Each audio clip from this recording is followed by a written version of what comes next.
मैं सोमनाथ में आया हूँ और सारा सब घूम लिया, दर्शन कर लिया। उसके बाद मैं बीच के पास आया था और मैं टैटू बनाने का शॉप ही ढूंढ रहा था। तो बहुत मुश्किल से फिर मिला। कुछ टाइम हो गया था, 8 बजे के करीब हो गया था। लेकिन मुझे मम्मी पापा को सरप्राइज़ देना था, तो मैंने बना लिया और मैंने सरप्राइज़ दिया है और मैंने वीडियो भी बनाया है।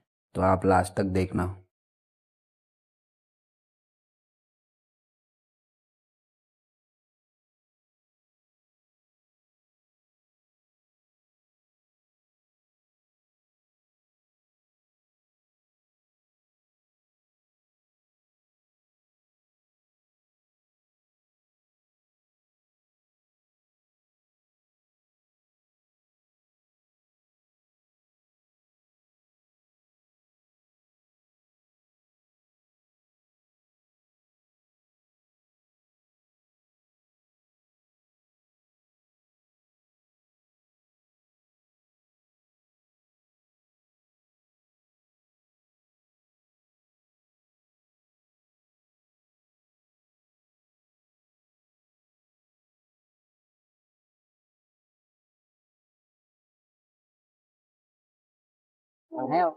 પપ્પા ને પણ બોલાવ ને આયા તો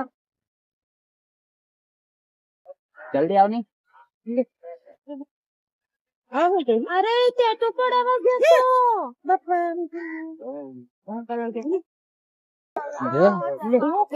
મા બાપા